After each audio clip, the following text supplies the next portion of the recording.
I always start my mornings with a stroll through the Garden of Memories Cemetery. This 75-acre property is a Ladling family legacy, passed down through the generations like a beloved recipe. There's something so comforting about every inch of this place.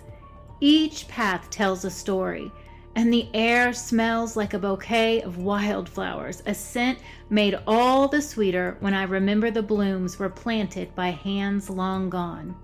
I so enjoy clipping the yew hedges my grandmother once fussed over, because here, tending to the dead also means caring for the living things they once loved. And then, of course, there are the bees. We've got several hives tucked around the grounds, little hums of magic and memory. Family tradition says when someone passes, you don't just update the paperwork, you tell the bees. Gently, of course.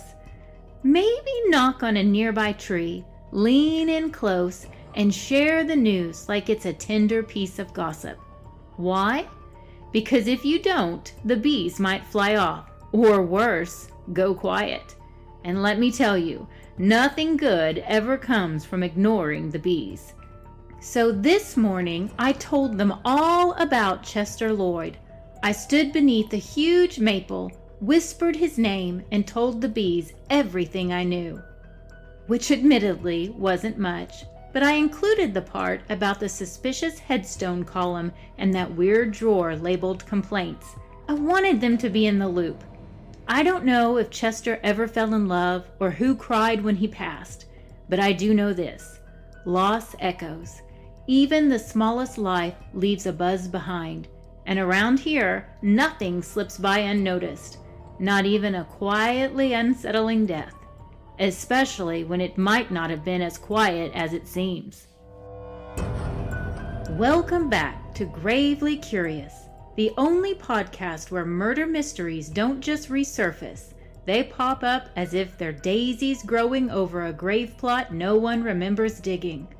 I'm your host, Jane Ladling, devoted cemetery caretaker, accidental sleuth, on-again, off-again girlfriend of he who shall not be named, and lifelong resident of charming, occasionally suspicious Aurelian Hills, where the tea is always sweet, the creeping moss is as dramatic as the squirrels, and the past never stays buried for long.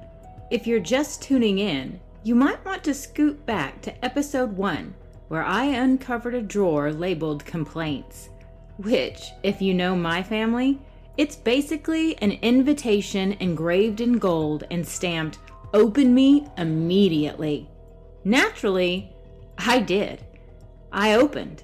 Inside was a typewritten letter, a cryptic note, and the first pie crust crumb on the trail of one Mr. Chester Lloyd.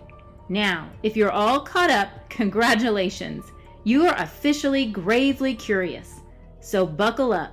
Today, we're digging deeper into the mystery of Chester Lloyd, former city council treasurer, proud ham radio enthusiast, and, according to a rather bold anonymous tip, possible victim of a bake sale betrayal.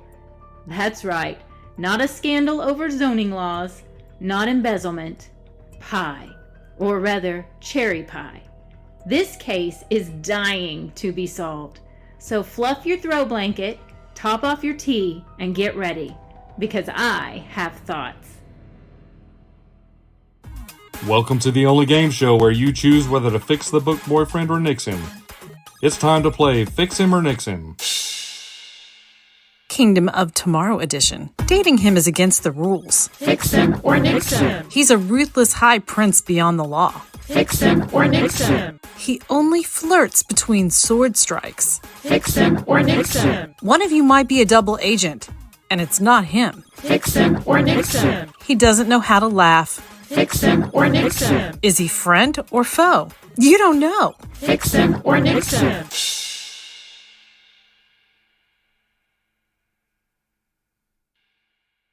Chester's final resting place is Pine Tree Path, Section D, Row 12.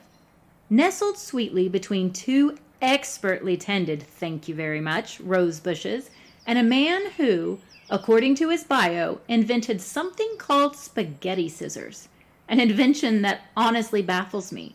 Twirling pasta around a fork is an expert-level skill?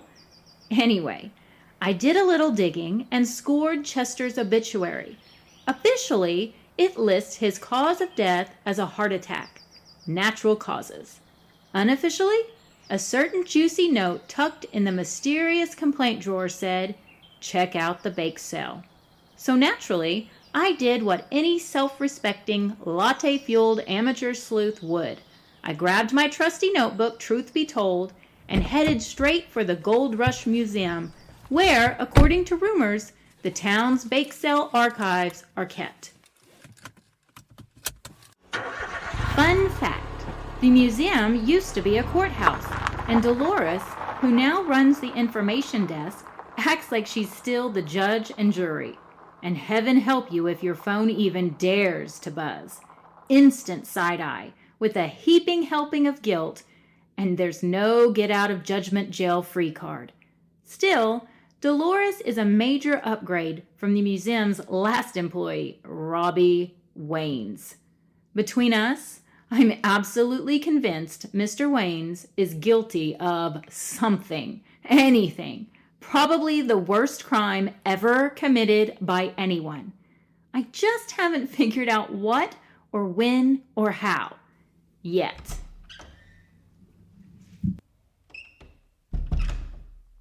Dolores, may I interview you for my podcast?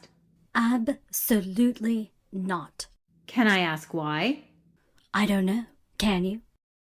I think what you're really wanting to know is, may you ask why? May I ask why? Because you people exhaust me. With your ticking and your talking, dancing in the museum, unable to read a do not touch sign, and don't get me started on it. Okay, that didn't go as planned. She went on a bit longer, and you get the gist. Eventually, after some very polite and persistent persuasion, and maybe a bribe of my famous chocolate lava cake, I convinced Dolores to let me dig through those archives. Though I had to wear gloves, use a soft light, and agree that under no circumstances am I to record her again. I admit, I wasn't sure I was on the right track when the treasured collection turned out to be mountains of dusty flyers, old handwritten cookbooks, and miscellaneous paperwork donated by every women's auxiliary, booster club, and Methodist ladies' circle since the town's founding. Still, I sifted, and after what felt like an eternity, I finally struck gold. The bake cell entry list from the 1987 Aurelian Hills Fall Festival, plus a very chaotic spreadsheet of who bought what. And yes, okay, spreadsheet is a strong word. Chicken scratch is a more accurate description. And guess whose name popped up? Yup, Chester Lloyd. He purchased a cherry pie from none other than Dottie Witherspoon. Now, if you've heard the name Dottie Witherspoon, you've probably been initiated into Aurelian Hills local legend. But if you're unfamiliar, here's the scoop. Years ago, she was arrested for allegedly poisoning her husband, and while the case was dismissed for lack of evidence, nobody in town has wanted anything to do with her potluck dishes ever since. But here's where things get weirder. The receipt for Chester's purchase of cherry pie might have been signed D. Witherspoon, but the handwriting does not match any of Dottie's known samples that I very legally, very casually found in the bake sale files. Notes from a meeting, an application for a table, and no, don't ask how I got those. Let's just say Dolores hates filing cabinets almost as much as she hates cinnamon. There was something else weird too. The bake sale was held in the basement of the senior center, and guess who was supposed to unlock it that morning? Chester himself. According to the records, the mayor had to step in and do it instead, because Chester was mysteriously running late. And that's not all. I dug up a few old newspaper clippings from our former small-town newspaper, the Aurelian Hills Gold Standard. a couple of witnesses stated Chester was acting off, sweating and confused, rambling a little. He chalked it up to not sleeping, which, okay, is totally relatable. But honestly, does that sound like someone who just missed a nap? Or does it sound like someone who's been poisoned? Which brings me to the forensic side of things. And full disclosure, I'm not exactly a CSI expert yet. But thankfully, I have a call-in friend who is. And trust me, you're gonna want to hear what they have to say right after this quick message. What if your world was stitched together from the ruins of another? What if the night turned people into killers? And what if your entire life was written in a book you never knew existed? From New York Times bestselling author Gena Showalter comes Kingdom of Tomorrow, a spellbinding fusion of fantasy and danger where gods have fallen, secrets rule the shadows, and nothing is what it seems. Arden Rusa has always followed the rules. Stay safe, stay silent, survive the night. But when she's forced to train with a ruthless prince and joins a secret society guarding books that foretell the future, Arden discovers her destiny isn't written in ink, but kindling. Enemies will rise, attractions will ignite, and the truth? It just might destroy everything. Kingdom of Tomorrow, available September 1st, 2025, which also happens to be the author's 50th birthday. The Tome Society is real, the books are watching, and one of them might have your name on the spine. I've got Dr. Carrie Brandt on the line. Hi, Carrie. Hi, Jane. Okay, so based on the information you sent me, and just so we're clear, this is not an official medical diagnosis. But if Chester had arsenic in his system and it was baked into something he ate, the symptoms could have taken hours, maybe even a full day to kick in. Sweating, confusion, even a little nausea totally fits. And if no autopsy was done and they just chalked it up to a heart attack, especially with a guy pushing 70 who loved his cigars and bourbon, yeah, easy to miss. Thanks, Carrie. It's not exactly super comforting to realize I've just casually ignored half the warning signs for possible arsenic poisoning my entire adult life. Jane, honey, you once insisted an accidental hangover was an early cruel family curse. You're fine. Okay, here's where I'm at.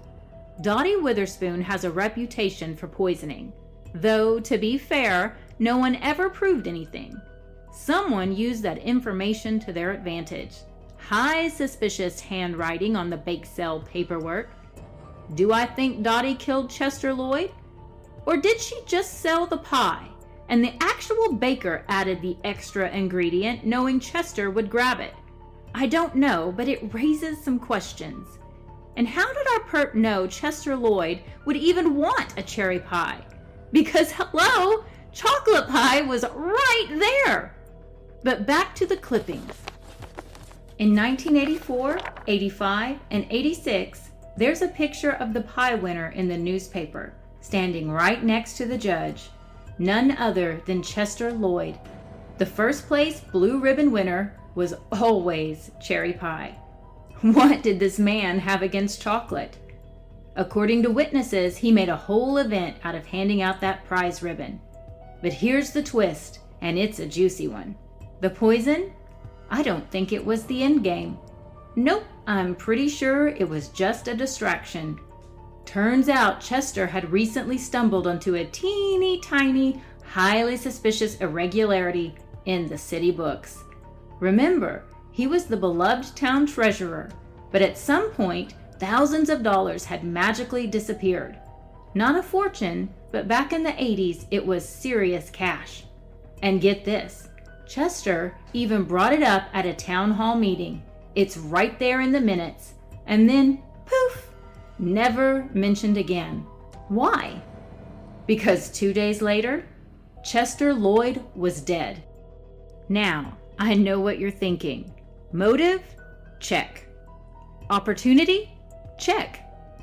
A town finance scandal basically gift-wrapped with a bow? Checkmate. But without evidence, it's only speculation. The paper trail is as thin as, well, paper. The cherry pie sold by Dottie never got tested, and the missing money? It reappeared 6 months later, tucked away in the miscellaneous donations fund. How convenient.